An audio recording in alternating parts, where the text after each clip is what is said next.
আসসালামু আলাইকুম সুপ্রিয় শিক্ষার্থী বন্ধুগণ, আশা করি তোমরা সবাই আল্লাহর অশেষ রহমতে অনেক অনেক ভালো আছো। আমরা ত্রিকোণমিতি শুরু করতে যাচ্ছি আজকে, তোমাদের জেনারেল ম্যাথ চ্যাপ্টার 9। তো ত্রিকোণমিতি শুরু করার আগে ত্রিকোণমিতিটা তোমরা কিভাবে করবা সেটা সম্পর্কে একটা খুব ভালো ধারণা নিতে হবে। আর তুমি কিন্তু ত্রিকোণমিতির সূত্রগুলো ছাড়া তুমি এক লাইনও এক্সট্রা করতে পারবা না। অর্থাৎ তুমি ধরতে পারো প্রতি লাইনেই তোমার সূত্র নিয়ে কাজ করতে হবে, প্রতি লাইন বাই লাইন, প্রতি স্টেপ বাই স্টেপ তোমার সূত্র নিয়ে কিন্তু কাজ করতে হবে।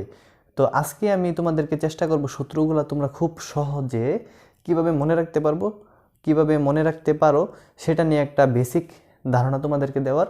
হ্যাঁ, আশা করি আজকের ক্লাসটা যদি মনোযোগ সহকারে তোমরা করো তাহলে অবশ্যই তোমাদের জেনারেল ম্যাথ, এটা শুধু জেনারেল ম্যাথ না বরং হায়ার ম্যাথ করতে গেলেও তোমাদের কিন্তু এই সূত্রগুলো লাগবে, বিশেষ করে যারা সায়েন্সের স্টুডেন্ট আছো আজকে। আর কমার্স এবং আর্টসের জন্য শুধু আজকের সূত্রগুলো জানতে পারলেই এনাফ।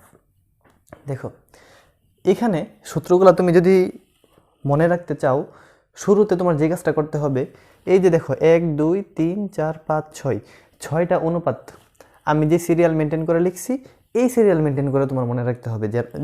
যেমন ধরো সাইন কোস টেন কোট সেক কুসেক, এই সিরিয়াল অনুসারে তোমার এগুলো কিন্তু মুখস্থ রাখতে হবে। তাহলে এই 6টা অনুপাত থেকে তুমি তোমাদের টোটাল 17টা সূত্র এখান থেকে বের করা সম্ভব, তোমরা 17টা সূত্র বের করে নিতে পারবা। প্রথম আমি ব্যস্তকরণ সূত্রটা দেখাই। ব্যস্তকরণ সূত্র করতে গেলে আমাদের দেখো আমাদের প্যাটার্নটা কেমন হয়। আমাদের প্যাটার্নটা হয় এমন, দেখো ব্যস্তকরণ সূত্র করতে গেলে আমাদের প্যাটার্নটা হবে শুরু থেকে শেষ, তারপর 2 নাম্বার থেকে শেষের আগেরটা, তারপর থেকে তারপরেরটা।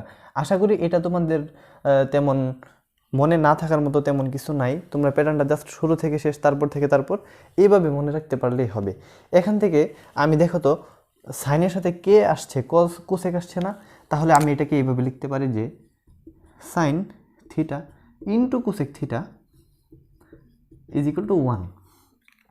মূলত এটার প্যাটার্ন কিন্তু এরকম।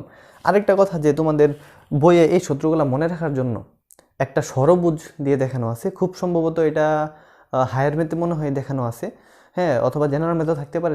যাই হোক তোমাদের ষড়ভুজের মাধ্যমে কিন্তু দেখানো আছে। তো আমার কাছে ব্যক্তিগতভাবে মনে হচ্ছে যে এই যে ষড়ভুজটা তোমাদের অনেকটা এরকম ছিল,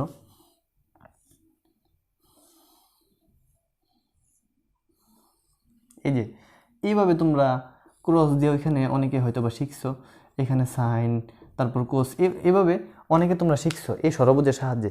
আমার ব্যক্তিগতভাবে যেটা মনে হয়েছে যে ষড়ভুজের সাহায্যে মনে রাখাটা অনেকের জন্য একটু কঠিন। তাছাড়াও আমার যারা আগের স্টুডেন্টগুলো ছিল ওরাও অনেকে বলেছে যে ষড়ভুজ থেকে এই নিয়মটা সহজ। তো মূলত এই কারণেই আমি আজকে এই নিয়মটা নিয়ে আলোচনা করতে যাচ্ছি। তাহলে দেখো এইখানে মূলত আমরা সাইন থিটা থেকে যেহেতু কোসেক থিটা পর্যন্ত আসছে, এই দুইটার গুণফল 1, অনুরূপে কস থিটা সেক থিটার গুণফল 1, টেন থিটা কট থিটার গুণফল 1। তো এই গুণফলটাকে আমি দেখো তো একটু এইভাবে লিখতে পারি না? এই গুণফলটাকে কি আমি sine theta is equal to 1 by cosec theta লিখতে পারি না? এটা তো আসে।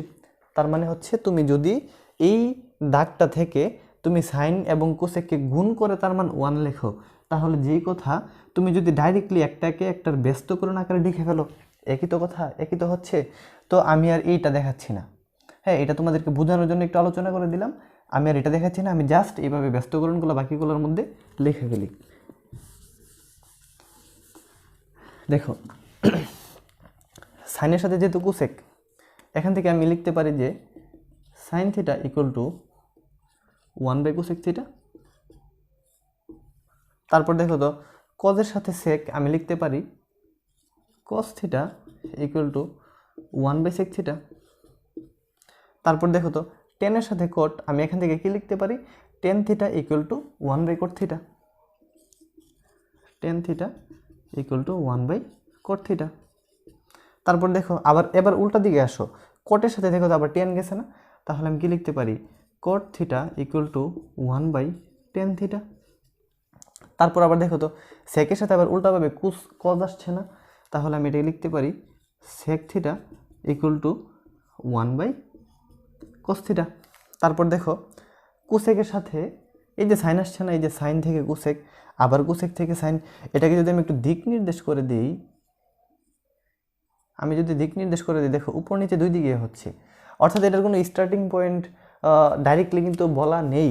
তার মানে তুমি নিচ থেকে গেলে যা হবে উপর থেকে আসলে তাই হবে, এখানে কোনো স্টার্টিং পয়েন্টও নেই, এন্ডিং পয়েন্টও নেই। এটা কিন্তু মাথায় রাখবা। তার মানে উপর থেকেও নিচে আসতে পারবা, নিচ থেকেও উপরে যেতে পারবা। কিন্তু আমরা যখন বর্গের সূত্রগুলো পড়বো তখন কিন্তু আমাদের স্টার্টিং পয়েন্টও দেওয়া থাকবে, এন্ডিং পয়েন্টও দেওয়া থাকবে। আচ্ছা, কয়টা হলো? 1 2 3 4 5। আচ্ছা, আরেকটা আছে কোসেক। কোসেকটা দেখো তো, আমার cosec theta equal two 1/sin theta হয় না? কোসেকের সম্পর্কটা কার সাথে? এই যে সাইনের সাথে কোসেকের সম্পর্ক। এইগুলো আমার 6টা সূত্র, 6টা সূত্র গেল।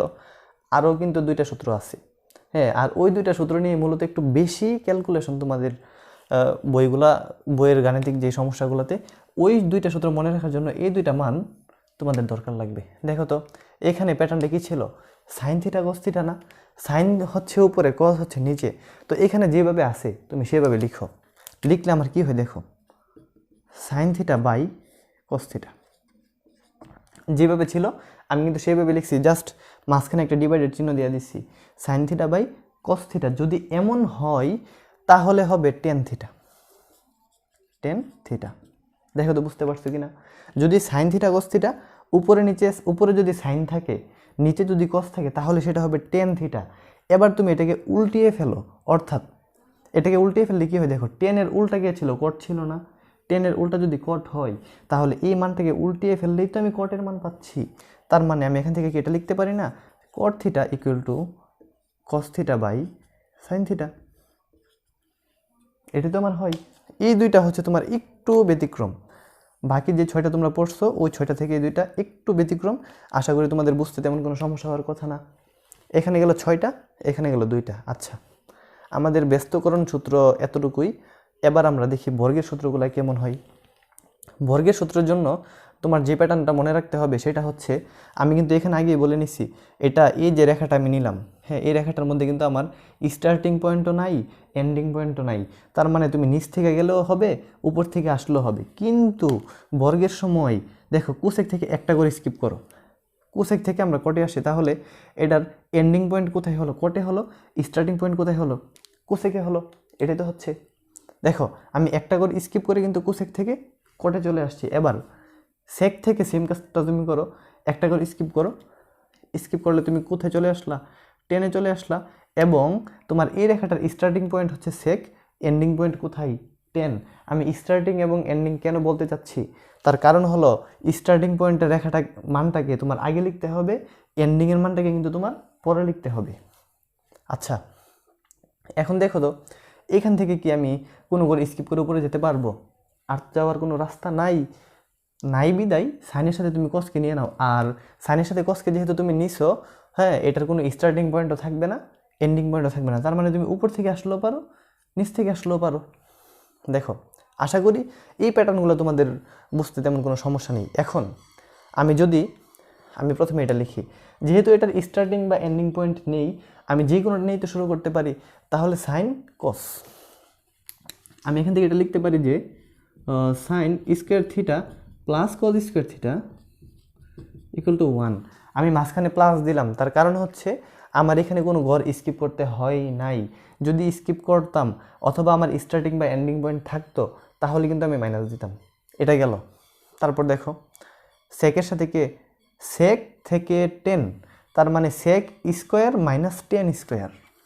এটা আমি এভাবে লিখতে পারি যে sec square theta minus 10 square theta, এটার মান হবে 1।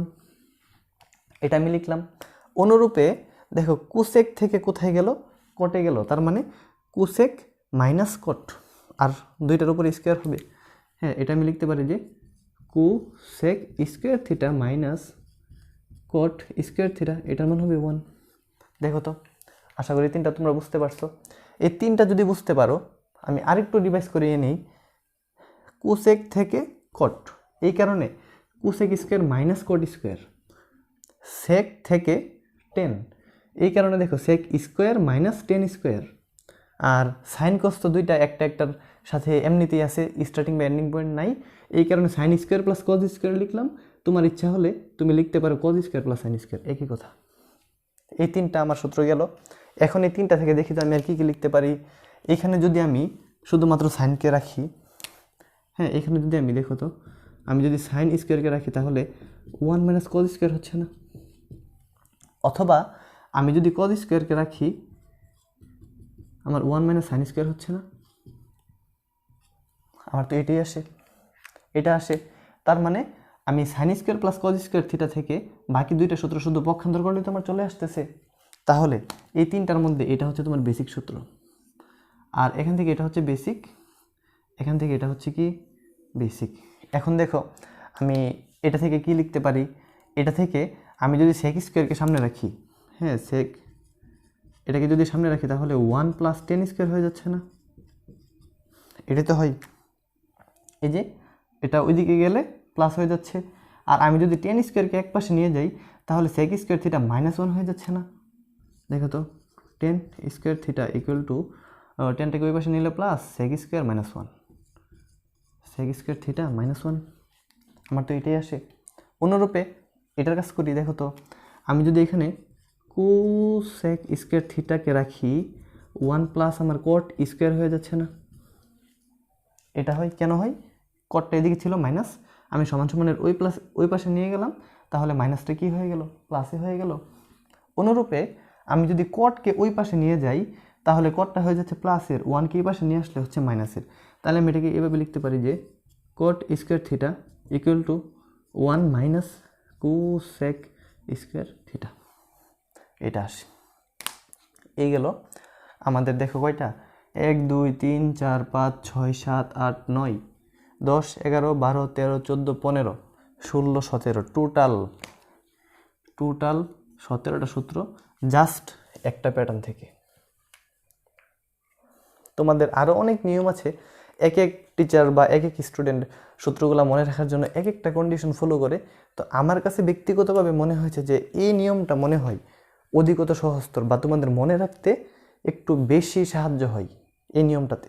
আর এই কারণে আমি তোমাদেরকে এই নিয়মটার একদম বিস্তারিত দেখাই দিলাম। আশা করব যদি এগুলো একটু মনোযোগ সহকারে খেয়াল করো, পরবর্তীতে যে অঙ্কগুলো তোমরা করবা ত্রিকোণমিতিতে কোনো অঙ্কেই তোমাদের সূত্র নিয়ে কোনো সমস্যা থাকবে না ইনশাআল্লাহ। তাহলে তোমরা এটা ভালো করে দেখবা, এবং এই 6টা কিন্তু একদম সিরিয়ালে তোমরা মুখস্থ করতেই হবে, মাস্ট বি করতেই হবে।